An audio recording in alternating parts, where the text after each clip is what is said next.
तो हाँ जी, आपका नाम मंजीत है और आपकी कुंडली बनी है कर्क लग्न की। राशि आपकी है सिंह। आपके देखो जी, सवाल जो आपने मुझे लिख के भेजे हैं, एक तो आपकी पारिवारिक संपत्ति को लेकर सवाल है, इसके अलावा हेल्थ के बारे में पूछा आपने, और भी आगे काम काज कैसा रहेगा, ये आपके सवाल हैं। अब देखो जी, सवाल है कि आपकी कुंडली है कैसी। जो कुंडली होती है इसमें होते हैं टोटल 9 ग्रह। 9 ग्रहों में आपका सूर्य मुझे बहुत अच्छा लगा है, क्योंकि वो उच्च राशि में बैठा है। मंगल अच्छा है, मित्र की राशि में बैठा है। शुक्र भी आपका अच्छा है, चंद्रमा भी आपका अच्छा मित्र की राशि में बैठा है। बुध आपका मुझे ख़राब लगा क्योंकि वो नीच का बैठा है। बाकी केतु आपको रले मिले फल देगा। राहु आपका मुझे सबसे ज़्यादा खराब लगा पूरी कुंडली में। अगर पूरी कुंडली में ग्रह कोई ख़राब है, पहला नंबर है राहु ग्रह का, दूसरा नंबर है बुध ग्रह का। बाकी जो गुरु शनि है ये रले मिले फल देंगे, अच्छे फल भी देंगे, थोड़े से बुरे फल। वैसे ज़्यादा अच्छे ही हैं आपके गुरु शनि, मतलब आपकी कुंडली वैसे अच्छी है। बस आपका जो ग्रह खराब है वो है ये राहु ग्रह, और दूसरा है बुध।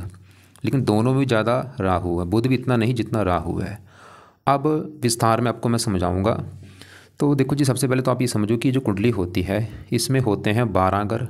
12 घर पहले आप समझ लो, वो मैं लिख देता हूँ। ये है आपकी कुंडली में पहला घर, दूसरा घर, तीसरा घर, चौथा, पाँचवा, छठा, सातवां, आठवां, नौवां, 10वां, 11वां और ये 12वां घर।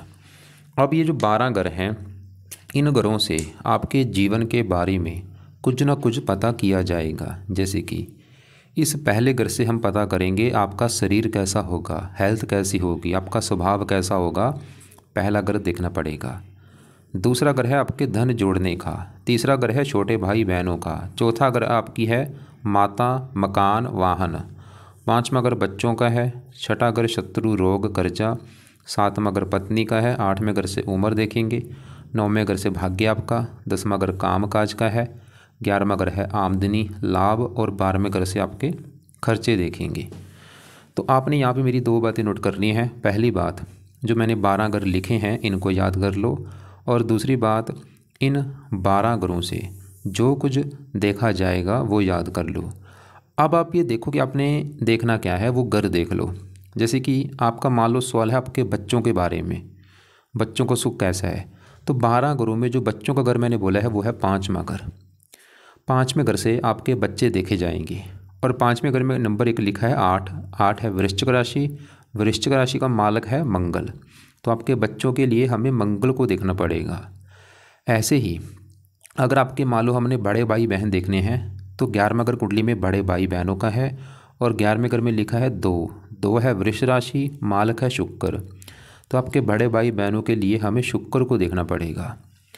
तो मेरा कहने का आपको मतलब समझ आ चुका है कि जो कुछ देखना है हमें वो घर देखना है, और घर का मालिक देखा जाएगा।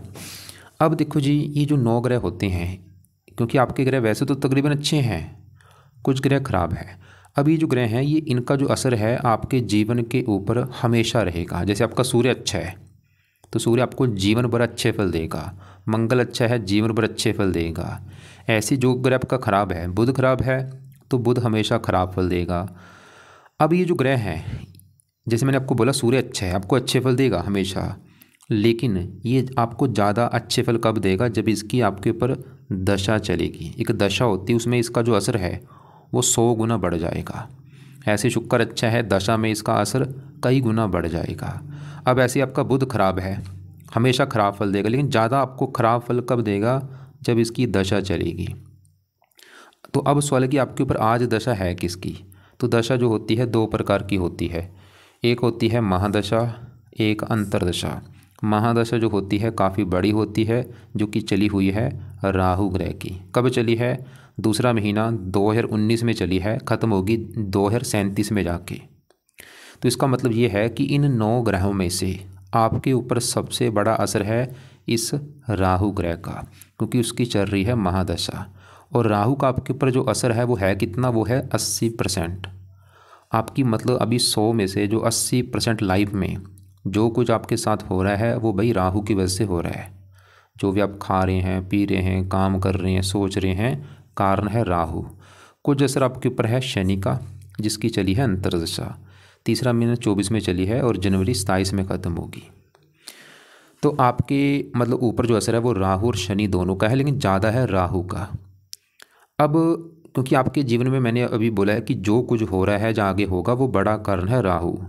तो अगर आपका भाई कुंडली में राहु अच्छा निकला, फिर तो आपकी लाइफ में करेगा अच्छा ही अच्छा। अगर अच्छा निकला, अगर बुरा निकला तो बुरा ही बुरा करेगा। अब सवाल ये है कि अच्छा है या बुरा है राहु आपका। तो राहु आपका है बड़े लेवल पे ख़राब, जो कि मैंने पहले बता दिया है कि पूरी कुंडली में सबसे ज़्यादा ग्रह खराब कौन सा है, राहु। और बुरी बात क्या है कि उसी की चल रही है आपके ऊपर दशा। मतलब आप ये समझ लो आपका अभी बुरा समय शुरू हो चुका है, ये बुरा समय आपका चल रहा है। ये जो राहु की दशा चली है, आप चाहे नोट कर भी लो, आप भाई चाहे नोट करके भी देख लेना कि जब से राहु की दशा आई होगी, जो कि 19 में चली है, पिछले वही 4-5 साल हो चुके हैं। नोट कर लेना कि पिछले 4-5 साल से आपको लाइफ में काफ़ी दिक्कतें आ रही होंगी, काफ़ी परेशानियाँ आ रही होंगी, काफ़ी रुकावटें आ रही होंगी, हेल्थ को लेकर दिक्कतें आ रही होंगी, और भी मानसिक चिंता, हज़ारों दिक्कतें आ रही होंगी। विस्तार में समझाता हूँ। तो राहु पहले देखो बैठा कहाँ पे है, ये पहले घर में बैठा है। आपको अभी मैंने क्या बोले थे कि 12 घरों से कुछ ना कुछ देखा जाएगा। 7वें घर से मैंने बोला है आपकी पत्नी देखी जाएगी, 5वां घर बच्चों का है, चौथा माता का है, तीसरा छोटे भाई बहन। ऐसे भाई जो पहला घर है, ये पहला घर आपका घर है। मतलब आप जो हैं, आप क्या है, मंजीत। मंजीत कैसा होगा, मंजीत का शरीर कैसा होगा, मंजीत का स्वभाव कैसा होगा, रंग रूप कैसा होगा, ये पहला घर देखना पड़ेगा। और आपको मैंने क्या बोला था कि घर का मालिक देखो, तो पहले घर से आपका शरीर, स्वभाव, रंग रूप देखेंगे। और पहले घर में क्या लिखा है, 4। 4 है कर्क राशि, मालिक है चंद्रमा। हमें आपके बारे में अगर जानना है तो पहले घर के मालिक चंद्रमा को देखना पड़ेगा कि चंद्रमा कैसा है, वो अच्छा है या बुरा है। और चंद्रमा के अलावा पहले घर में आके राहु बैठा है, राहु को भी देखना पड़ेगा। तो पहले राहु की ही बात करेंगे। तो राहु कहाँ बैठा है, पहले घर में, और वो घर किसका है, चंद्रमा का घर है। और राहु चंद्रमा को अपना मानता है दुश्मन। मतलब आपका जो राहु है, सवाल ये है कि ख़राब क्यों है, क्योंकि वो अपने दुश्मन के घर में, चंद्रमा के घर में बैठा है। चंद्रमा इसका है दुश्मन, इसकी वजह से राहु आपका ख़राब है। जैसे आपको मैं एक एग्जांपल समझाता हूँ। मान लो भाई आपका घर है, आपके घर में आया है आपका कोई दुश्मन। दुश्मन आएगा तो घर में क्या करेगा, घर का नुकसान कर देगा, घर में सामान तोड़ देगा, टीवी तोड़ देगा, फ्रिज तोड़ देगा। वो काम यहाँ पे राहु करेगा। पहले घर में बैठा है चंद्रमा के घर में, तो पहले घर का राहु सत्यानाश कर देगा, पहले घर की हानि कर देगा। अब पहला घर मैंने क्या बोला, आपका शरीर, सेहत, स्वभाव। मतलब राहु एक तो शरीर को ख़राब करेगा आपकी। पहला अगर आपकी हेल्थ है, आपकी राहु हेल्थ को ख़राब करेगा। आप चाहे नोट कर भी लेना कि जब से राहु की दशा चली होगी, आपको हेल्थ को लेकर दिक्कतें आ रही होंगी, आपको बीमार करेगा, आपको शारीरिक कष्ट भी देगा, मानसिक कष्ट भी देगा। मानसिक कष्ट जैसे कि आपको अजीब सा डर लगना, भय लगना, अजीब सा मतलब काल्पनिक चीज़ें आपके साथ पहुँच रही होंगी, जी वैसे ही बुरे बुरे ख्याल आना, क्योंकि राहु इन चीज़ों का कारक होता है कि मेरे साथ ये ना हो जाए, वो ना हो जाए। ये पहला कर सर होता है, सर में दर्द होना, मस्तक में दर्द होना, कर्क राशि के रोग जो छाती फेफड़े का रोग देना, या और भी कोई बीमारी आपको लगी रहेगी। और राहु क्रूर ग्रह है, आपको क्रोधी बनाएगा, जिद्दी बनाएगा, लड़ाकू बनाएगा, गुस्से वाला बनाएगा। और आपके गुस्से की वजह से आपके काम बिगड़ेंगे भाई। और भी आपको स्ट्रगल कराएगा, चिंता, भाग दौड़, परेशानियाँ, आपके कामों में रुकावटें आनी शुरू हो जाएंगी। आप चाहे नोट कर लेना, जब से दशा चली होगी कोई भी काम आपका आसानी से बनेगा नहीं। काम करने में कई प्रयास आपको करने पड़ेंगे। मतलब जैसे कि आपको एग्जांपल समझाता हूँ। मान लो आप जाते हैं एटीएम पैसे निकालने के लिए, तो आपको 4-5 एटीएम घूमने पड़ेंगे पैसे निकालने के लिए। मतलब खाली एटीएम की बात नहीं कर रहा, मतलब आपका जीवन का जो भी काम है वो आपको कई प्रयास करने के बाद उसमें सफलता मिलेगी। मान लो आप राशन लेने जा रहे हैं, वहाँ पे खपना पड़ेगा, हो सकता है वहाँ पहले बंदे खड़े हों, खपना पड़ेगा, खपाएगा आपको ये राहु। फजूल की भाग दौड़ कराएगा, मेहनत, चिंता, परेशानियाँ, रुकावटें। तो ये आप चाहे नोट कर भी लेना भाई कि पिछले 4-5 साल से दिक्कतें आ रही होंगी, हेल्थ भी ख़राब हो रही होगी, और भी फजूल की भाग दौड़, परेशानियाँ, चिंता। और इसकी 3 दृष्टियाँ हैं। 5वीं दृष्टि पड़ेगी 5वें घर के ऊपर, यहाँ पे नीच राशि है, पढ़ाई में दिक्कतें, बुद्धि भ्रमित कर देगा। संतान का घर है, संतान का बीमार होना या थोड़ा बहुत संतान से मनमुटाव होना। 7वीं दृष्टि पड़ेगी 7वें घर के ऊपर, ये है पत्नी का घर। ये आपकी पत्नी से भी लड़ाई झगड़े कराएगा, आपके पत्नी से भी लड़ाई झगड़े, मनमुटाव होंगे आपके बहुत सारे। 9वीं पड़ेगी भाग्य की हानि करेगा। कुल मिला के कहने का मतलब ये है कि मैंने आपको पहले बोला था, ये जो ग्रह हैं इनका असर हमेशा रहता है, बस असर जो है वो बढ़ जाता है दशा। मतलब ऐसा नहीं कि राहु अभी असर दे रहा है, ये वैसे बचपन से इसका आपके ऊपर असर है, बचपन से बुरे फल दे रहा है। बस अभी बचपन से बुरे फल इतने थे, लेकिन जब से दशा चली है बुरा फल कई गुना बढ़ चुका है। और आपने जो बोला था पारिवारिक संपत्ति, वो इसका कारक होता है राहु। जो पारिवारिक हमारी संपत्ति होती है, राहु अगर अच्छा है तो पारिवारिक संपत्ति को लेकर कोई दिक्कतें नहीं आती, क्योंकि ये खराब है तो थोड़ा बहुत जो आपकी दिक्कतें आ रही हैं पारिवारिक संपत्ति को लेकर, विवाद हो रहा है, वो भी कहीं ना कहीं कारण आपका राहु है। तो कुल मिला के बस कहने का मतलब ये है, आपको मेरा समझाने का ये है कि भाई आपकी अभी दशा अच्छी नहीं चल रही। और दशा अभी तो देखो 4-5 साल हुए हैं, अभी तो 37 में ख़त्म होगी, अभी तो काफ़ी लंबी पड़ी है। तो इसका सही होना ज़रूरी है। अगर आप मान लो नशे कर रहे हैं, शराब पी रहे हैं, वो भी एक कारण है, क्योंकि नशे का आदी होता है, बंदे को नशे की तरफ ले जाता है, बुरी संगत की तरफ लेके जाता है। अब राहु के क्या उपाय हैं, सवाल ये है। पहला जो उपाय है, आप राहु कवच का पाठ पढ़ना शुरू कर दो। दूसरा है राहु स्रोत का पाठ। ये 2 पाठ है, दोनों पढ़ा करो या इनको सुना करो। कब पढ़ने हैं, सुबह शाम पढ़ो, सुबह भी पढ़ लो बैठ के, शाम को भी पढ़ लिया करो। तीसरा है राहु की जो वस्तुएं हैं उनका दान किया करो। दान इसकी जो पावर 13 को है 0 कर देगा। और ये दान कब करना है, कोशिश करो रोजाना कर दो या हफ्ते में 3-4 दिन इसको कर दिया करो। और ये दान की वीडियो भेज दूंगा। वैसे इसका एक दान वह है सतनाजा है, वो ज़रूर आपने करना है। 7 प्रकार के अनाज लेके पंछियों को डाला करो। ये कैसे बनाना है सतनाजा, वो भी आपको मैं वीडियो अलग से भेज दूंगा। बाकी चौथा उपाय है, राहु क्या है, एक दानव ग्रह है, इसको सही करना है तो कुछ आपको देवी देवताओं का सहारा लेना पड़ेगा। जिसमें से एक तो आएगा शिव जी आएगा, दुर्गा जी है, हनुमान जी है और माता सरस्वती जी। ये जो 4 देवी देवता हैं, इन चाहे चारों की पूजा उपासना कर लो, आपकी मर्जी है। चाहे चारों में कम से कम 1-2 की पूजा उपासना आपने ज़रूर करनी है। पूजा उपासना का मतलब ये है, जैसे शिव जी की बात करते हैं, और ये तो कंपलसरी है, आप ज़रूर करना। कोशिश करो रोजाना शिव जी का मंत्र जाना शुरू कर दो, और वहाँ पे जाके बैठ के ओम नमः शिवाय का जाप किया करो, या शिव चालीसा पढ़ लो, शिव तांडव स्तोत्र पढ़ो। वैसे सबसे बेस्ट है ओम नमः शिवाय का जाप शिव जी के मंदिर में जाके करो। अगर घर के आसपास है अच्छी बात है, नहीं है तो घर पे ही बैठ के अपना सुबह का टाइम ओम नमः शिवाय, ओम नमः शिवाय जाप किया करो 10-20 मिनट। इससे राहु अच्छा रहेगा। दुर्गा चालीसा का पाठ रोजाना पढ़ना है आपने, उससे भी राहु कंट्रोल में रहता है। हनुमान जी का जो पाठ है सुबह शाम पढ़ो, सुबह हनुमान चालीसा पढ़ लो, शाम को संकट मोचन पढ़ लो, ये इससे भी राहु अच्छा होगा। माता सरस्वती की पूजा उपासना से भी राहु अच्छा होता है। चाहे चारों की भाई कर लो, चाहे चारों में कम से कम 1-2-3 की जरूर करो। नीले कपड़े पहनने बंद कर दो, बल्कि नीले वस्तुओं का दान किया करो। और भाई एक और बात, परहेज रखना बहुत ज़रूरी है। अंडे खाने बंद कर दो, मीट खाना बंद कर दो, शराब पीनी बंद कर दो, खासकर बेईमानी करनी बंद कर दो, झूठ बोलना बंद कर दो, कर्म अच्छे करो। अगर बुरे कर्म करोगे राहु कष्ट ज़्यादा देगा।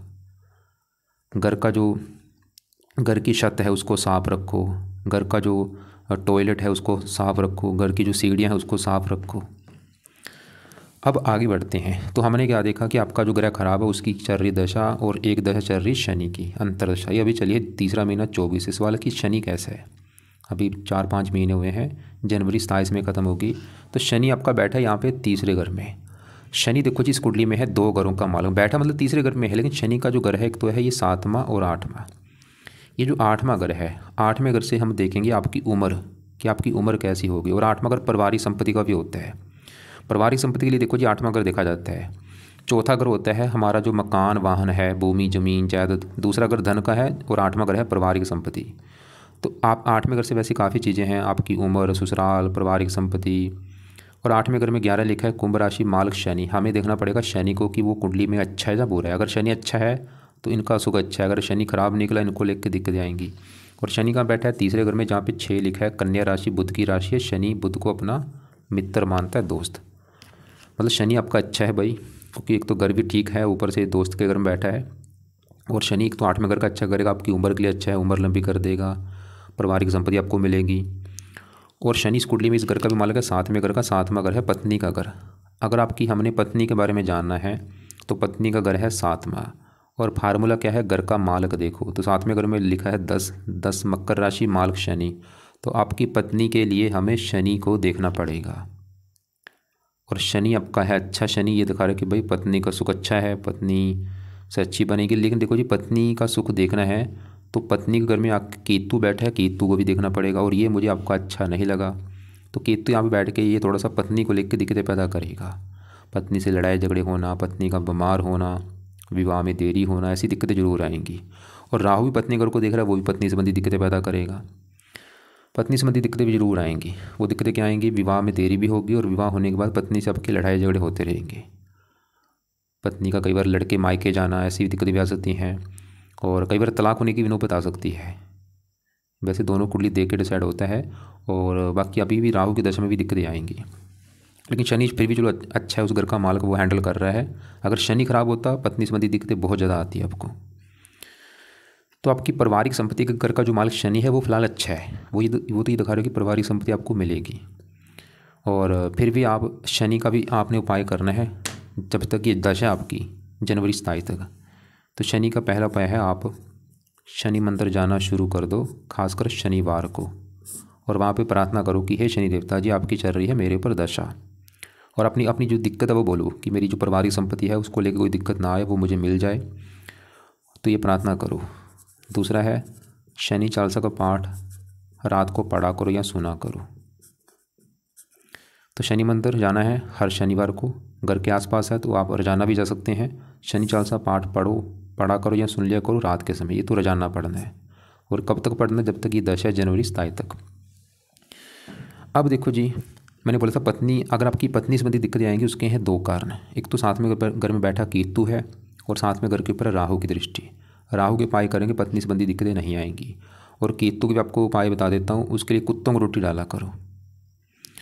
बाकी देखो जी, आगे बढ़ते हैं आपके, हम यहाँ पे 10वें घर की बात करते हैं। 10वें घर में जो शुक्र सूर्य बैठे हैं, पहले समझो 10वां घर किसका है। 10वें घर से आपका काम काज देखा जाएगा, जो आप नौकरी कारोबार करेंगे 10वां घर है। 10वां घर आपके है पिता का भी घर, कि पिता कैसा होगा। 10वां घर सरकार का भी होता है कि सरकार से कोई फ़ायदा होगा या नहीं। और 10वां घर है मान प्रतिष्ठा का। तो ये जो चार चीज़ें मैंने बोली हैं 10वें घर से देखेंगे। और फार्मूला क्या है, घर का मालिक देखना होता है। तो 10वें घर में देखो जी क्या लिखा है, एक लिखा है, एक है मेष राशि, मालिक है इसका मंगल। तो हमें 10वें घर की जो मैंने चीज़ें बोली हैं, पिता, सरकार, मान प्रतिष्ठा, 10वें घर के मालिक मंगल को देखना पड़ेगा। और मंगल आपका है बहुत अच्छा, वो ये दिखा रहा है कि आपको पिता का सुख अच्छा मिलेगा, सरकार का सुख अच्छा है, मान प्रतिष्ठा अच्छी, काम काज के लिए अच्छा है। अब मंगल के अलावा 10वें घर में शुक्र सूर्य बैठे हैं, इन दोनों को भी देखना पड़ेगा। तो पहले यहाँ पे मैं सूर्य की बात करता हूँ। सूर्य आपका बहुत बड़े लेवल पे अच्छा है। क्यों अच्छा है सूर्य? 10वें घर में बैठा है, यहाँ पे जो एक लिखा है मेष राशि में उच्च का बैठा है। तो सूर्य उच्च का होके बैठा है, इसकी वजह से आपका अच्छा लगा है। ऊपर से 10वें घर में बैठा है, 10वें घर में ये दिग्बली हो जाता है। अब अच्छे फल क्या देगा? 10वां घर है काम काज का। सूर्य आपको काम काज का सुख अच्छा देगा। कौन सा काम काज? ऐसे मैंने लोग देखे हैं, ऐसे लोग सरकारी नौकरी में होते हैं। ऐसे लोग जहाँ तो पुलिस में होते हैं या मिलिट्री में होते हैं, जहाँ IPS अधिकारी, RJ अधिकारी होते हैं, जहाँ राजनीति में होते हैं। तो सूर्य आपके भाई काफ़ी मात्रा में सरकारी नौकरी के योग लेकर बैठा है। या आपको सरकार से कोई फ़ायदा जरूर होगा, या सूर्य के जुड़े जो काम है आप वो काम कर सकते हैं। सूर्य के जो काम है, काफ़ी काम है, जैसे मेडिकल का काम होगा और भी ऐसे काम है। तो सूर्य आपके मतलब काम काज के लिए अच्छा है, काम काज उसको बहुत अच्छा मिलेगा। 10वां घर पिता का है, ये पिता के लिए बहुत अच्छा है, पिता का सुख अच्छा मिलेगा। 10वां घर सरकार का है, सरकारी कामों के लिए अच्छा, मान प्रतिष्ठा अच्छी देगा। अब देखो जी, सूर्य 10वें घर में उच्च का बैठा है, लेकिन इसका जो अपना घर है वो है ये दूसरा घर। दूसरे घर से आपका धन जोड़ना देखा जाएगा। अगर आपकी मतलब लाइफ में आप कितना धन जोड़ेंगे, एक होता है धन कमाना, 11वां घर कमाने का है, दूसरा घर है जोड़ने का। तो दूसरा घर धन जोड़ने का भी है, पारिवारिक सुख, यहाँ से परिवार भी देखा जाता है, वाणी दिखी जाती है, खाना पीना, काफ़ी चीज़ें हैं। अब दूसरे घर का जो मालक है, दूसरे घर में 5 लिखा है, सिंह राशि, मालक सूर्य है। तो दूसरे घर के मालिक सूर्य को देखना पड़ेगा, और वो आपका बहुत अच्छा है। मतलब आपका धन जोड़ना सूर्य से देखा जाएगा। और सूर्य कहाँ बैठा है? 10वें घर में, मतलब धन चला गया। 10वां घर काम काज से भी आपको धन मिलेगा। धन पिता से भी आपको धन मिलेगा, धन सरकार से भी आपको धन मिलेगा। और खासकर सूर्य की दशा आपकी बहुत अच्छी जाएगी। सूर्य दिखा रहा है कि आपको पिता से धन जरूर मिलेगा। और बाकी सूर्य आपको धनी भी बनाएगा, धन की कमी नहीं रहेगी आपके पास। अब देखो जी, सूर्य के साथ ही शुक्र बैठा है। सवाल कि शुक्र कैसे है? शुक्र इस कुंडली की है 2 घरों का मालिक। और वो 2 घर कौन से हैं? एक तो शुक्र का घर है ये कुंडली में चौथा घर, और ये चौथा घर जो है, चौथा घर है आपकी माता का घर, मकान का घर, वाहन, भूमि, जमीन, जायदाद, ये चौथे घर से देखेंगे। चौथे घर में 7 लिखा है, तुला राशि, मालिक है शुक्र। तो चौथे घर की चीज़ें हम चौथे घर के मालिक शुक्र से देखेंगे। और वो 10वें घर में बैठा है और 7वीं दृष्टि से अपने घर को देख रहा है। तो शुक्र भाई चौथे घर का अच्छा करेगा, अपने घर को दृष्टि दे रहा है। शुक्र ये दिखा रहा है कि आपको मकान, वाहन, भूमि, जमीन, जायदाद, ये सभी सुख मिलेंगे। और शुक्र इस 11वें घर का भी मालिक है, जहाँ पे 2 लिखा है, वृष राशि मालिक शुक्र। 11वां घर है बड़े भाई का, इच्छा पूर्ति का, आमदनी का, लाभ का। लाभ चलेगा काम का, मतलब बड़े भाई के लिए भी अच्छा है वैसे शुक्र। और बड़े भाई का कारक गुरु वो भी ठीक है। और मतलब शुक्र आपका अच्छा है, लेकिन एक गड़बड़ हो चुकी है। शुक्र आपका अस्त बैठा है। अस्त मतलब ये मृत हो चुका है, डेड हो चुका है। इसका जो अच्छा फल है वो मतलब अच्छे फल में कमी आ रही है। तो अगर आप चाहते हैं इसके अच्छे फल बढ़ जाएं, आप शुक्र का मंत्र आप किया करो। इससे फ़ायदा ये होगा, जो अभी चीज़ मैंने बोली हैं इसका मंत्र आप करोगे तो मकान, वाहन, भूमि, ज़मीन, जायदाद ये सुख बढ़ने शुरू हो जाएंगे। और बड़े भाई के लिए अच्छा है, और भी कई चीज़ें बढ़ेंगी। तो शुक्र का जो मंत्र है ओम शुम शुक्राय नमः, आप कर लिया करो। कब करना है, आप चाहे सुबह कर लो, शाम को कर लो, जब भी आपका टाइम लगे कर लिया करो। अब देखो जी, दूसरे घर में चंद्रमा की मैं बात करता हूँ। चंद्रमा भी आपका अच्छा है। चंद्रमा कहाँ बैठा है, धन के घर में। और दूसरा घर जो है यहाँ पे 5 लिखा है, सिंह, ये सूर्य का घर है। चंद्रमा सूर्य को अपना मानता है दोस्त। यहाँ पे एक मेरी बात नोट कर लो, ये जो ग्रह हैं इनका कुंडली में अपना घर होता है। अगर अपने घर में है बहुत अच्छे फल देते हैं, दोस्त के घर में है वहाँ पे भी अच्छे फल देते हैं, उच्च का बैठे हैं वहाँ पे भी अच्छे फल देते हैं। लेकिन अगर ये ग्रह दुश्मन के घर में बैठे, जो इनका दुश्मन है, अच्छे फल नहीं देते। जैसे राहु दुश्मन के घर में बैठा है। और अगर ये ग्रह नीच के बैठे हैं बहुत ज़्यादा खराब फल देते हैं, जैसे बुध आपका नीच का बैठा है। अब चंद्रमा भी अच्छा है, क्योंकि चंद्रमा 2 कारणों से अच्छा है। एक तो ये दोस्त के घर में बैठा, ऊपर से इस कुंडली में ये योग कारक भी है। कुछ ग्रह योग कारक होते हैं, कुछ मार्गकेश होते हैं। तो आपका चंद्रमा देखो जी, दूसरे घर का अच्छा घर का धन के घर में बैठा है, मित्र की राशि। चंद्रमा आपको मतलब धनी बनाएगा, धन देगा आपको। कैसे धन देगा, माता से भी आपको धन मिलेगा। और चंद्रमा इस पहले घर का मजा है, ये राहु बैठा है, मैंने आपको बोला था राहु पहले घर को कर रहा है खराब। लेकिन पहले घर में जो 4 लिखा है, मालिक चंद्रमा को भी देखना पड़ेगा, और वो अच्छा है। चंद्रमा मतलब आपके फिर भी शरीर को अच्छा करेगा, शरीर सेहत स्वभाव के लिए अच्छा है। और धन के घर में बैठा है, शरीर धन, आपकी इच्छा भी होगी धन कमाने की, आप धन कमाएंगे भी, ये धन के लिए अच्छा है आपका। बाकी देखो जी, आपके आगे बढ़ते हैं। यहाँ पे 9वें घर में मंगल की मैं बात करता हूँ। मैंने आपको बोला था ये जो 10वां घर है ये किसका था, काम काज पिता सरकार। 10वें घर का जो मालिक मंगल था। और मंगल आपका क्यों अच्छा है, क्योंकि वो 9वें घर में बैठा है। ऊपर से यहाँ पे जो 12 लिखा गुरु की राशि है, मित्र राशि। मंगल भी दिखा रहा है मतलब आपके काम काज के लिए अच्छा है, पिता सरकार, पिता से अच्छा, पिता के लिए अच्छा है, सरकार मान प्रतिष्ठा। और मंगल इस 5वें घर का मालिक है, संतान घर का। संतान चलेगी 9वें घर में, भाग्य घर में। संतान होने के बाद भी आपका भाग्य साथ देना शुरू हो जाएगा। 5 मगर पढ़ाई का है, बुद्धिमान, पढ़ाई के लिए अच्छा है। मंगल देखो जी, मंगल भी अच्छा है, लेकिन ये अस्त बैठा है। मंगल के जो अच्छे हैं वो बिल्कुल कम हो चुके हैं। अगर आप चाहते हैं मंगल के अच्छे फल पढ़ें, और अच्छे फल क्या बढ़ेंगे, मंगल का एक सबसे बेस्ट उपाय है, आप इसका रत्न धारण करो, जो कि है मूंगा रत्न। वो आपने कर रखा है वो, लेकिन वो सही ढंग से नहीं कर रखा। मंगल का मूंगा हमेशा इस रिंग फिंगर में धारण होता है, और इसको धारण किया जाता है। आपने इसको कर रखा है, शायद चांदी में कर रखा है, भाई इसको तांबे में धारण करो। तांबे में दोबारा उसको उतार के तांबे में जड़वा के, और वेट के हिसाब से होगा धारण। अगर आपका वेट 80 किलो है तो 8.25 रत्ती का मूंगा धारण कर लो। 70 है तो 7.25 रत्ती का मूंगा कर लो। तो ये मूंगा आपने मान लो ले लिया। लेने के बाद उसको तांबे में जड़वा लेना, और शुक्ल पक्ष के पहले मंगलवार को सुबह के टाइम धारण करना है, सुबह 7:15 बजे। धारण करने से पहले कच्चे दूध में या गंगा जल में धो के फिर इसको धारण कर लेना। राइट हैंड की रिंग फिंगर में धारण करना है। धारण करने से पहले इसका एक माला मंत्र आप भी कर लेना। और बाकी देखो जी, आपका बुध जो, हाँ ये बुध आपका भाई ख़राब है, और बुध की दशा में दिक्कतें बढ़ेंगी। इसकी दशा आपको मैं दिखा देता हूँ। इसकी दशा देखो जी आगे आपकी आएगी। जैसे आपकी देखो जी बड़ी दशा तो राहु की, वो तो भी काफ़ी लंबी है, 37 में ख़त्म होगी। शनि की छोटी दशा चली है, अभी ख़त्म होगी जनवरी 27 में। तो जनवरी 27 के बाद आपकी आएगी बुध की दशा। और बुध की जो दशा होगी उसमें आपकी थोड़ी सी दिक्कतें आएंगी। क्या दिक्कतें आएंगी, बुध 9वें घर में नीच का बैठा है, ये जो 12 लिखा है। बुध अपनी दशा में आपके भाग्य की हानि करेगा। इसकी दशा में 12वें घर का स्वामी खर्चे बढ़ जाएंगे, और भी दिक्कतें परेशानी आएंगी। अब बुध के पाए क्या है, सवाल ये है, अभी चाहे इसके उपाय रहने दो। दशा जो जनवरी 27 के बाद दशा चली उसमें इसके उपाय कर लेना। उस समय बुध के जो उपाय हैं, बुध कवच का पाठ, स्रोत का पाठ पढ़ना है, गणेश जी की पूजा उपासना कर लेना, अभी चाहे रहने दो। और बाकी देखो जी, आपके तीसरे घर में गुरु आपका अच्छा है, ये आपको मेहनती साहसी बनाएगा। 9वें घर का मालिक अपने घर को देख रहा है, भाग्यशाली भी बनाएगा। आपने मुझे देखो जी, आपने बोला है कि आपने आपके एक बार मैं दोबारा सवाल देख रहा हूँ। आपने देखो जी 2 रत्न दान कर रहे हो। एक तो आपने बोला है गोल्ड में पुखराज कर रखा है। पहले समझो रत्न क्या काम क्या है। रत्न ग्रह की पावर को बढ़ाते हैं। जैसे आपका मंगल अच्छा है तो मंगल का मूंगा दान करेंगे, इसके अच्छे बल बढ़ जाएंगे। तो मंगल का बिल्कुल मूंगा आप दान कर सकते हैं, लेकिन मैंने बोला तांबे में दान करना है। और आपने बोला गुरु का पुखराज भी कर रखा है। गुरु का पुखराज दान करने से फायदे भी होंगे, नुकसान भी होगा। नुकसान ये हो, गुरु आपके है छठे घर का मालिक, ये थोड़ा सा आपको रोगी बना देगा, शत्रु बढ़ा देगा, कोर्ट कचहरी के चक्कर लगाने पड़ सकते हैं। तो पुखराज दान भाई मत करो, पुखराज को तुरंत उतार के रख दो। और मूंगा पहन सकते हो, लेकिन मैंने बोला तांबे में। बाकी देखो आपने वेट लिख रखा 93, 9.25 रत्ती का पहनना मूंगा जो पहनना है। आप 2 रत्न दान कर सकते हैं, तो मूंगा भी रत्न दान कर सकते हैं। आप चंद्रमा का मोती भी दान कर सकते हैं। मोती आप राइट हैंड की उंगली में कर लेना, और मोती को चांदी में जड़वा के शुक्ल पक्ष के पहले सोमवार को सुबह के टाइम धारण करना। और इसको भी 8.25 रत्ती का ले लो, चाहे 9.25 रत्ती का मोती लेके चांदी में जड़वा के धारण करना। फ़ायदा क्या होगा, धन के लिए अच्छा है, हेल्थ भी अच्छी रहेगी, और भी कई फ़ायदे हैं। तो ये है आपकी कुंडली का फलादेश।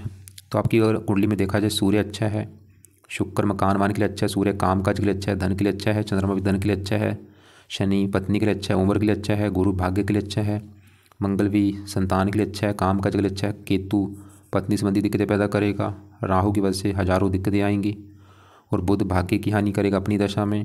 तो कुल मिला के आपके जो उपाय जरूरी है वो है राहु के, क्योंकि वो जब सबसे ज़्यादा खराब है उसी की चल रही दशा। और राहु के सभी उपाय यहाँ पे मैंने लिख दिए हैं। दूसरे नंबर पे उपाय शनि के हैं। शनि वैसे तो अच्छा है, फिर भी शनि के उपाय करो, क्योंकि ताकि जो दशा चली हुई है वो अच्छी जाए। और बाकी गुरु के उपाय रहने दो, चंद्रमा के उपाय नहीं करने। केतु के लिए कुत्तों को रोटी डाला करो। सूर्य के उपाय रहने दो। शुक्र का मैंने मंत्र बोला ताकि वो जो अस्त बैठा है उसका बल बढ़े। बुध के उपाय में से बुध का एक तो दान होता है, ये चाहे आप कर लिया करो हर बुधवार को, ऐसे करो, ये लिख ही लो कि आपने हर बुधवार को बुध का दान करना है। क्या दान होता है, हरे रंग का दान होता है, और ये दान की वीडियो आपको मैं भेज दूंगा। बाकी बुध के जो पाठ है वो बुध की दशा में चाहे शुरू कर देना।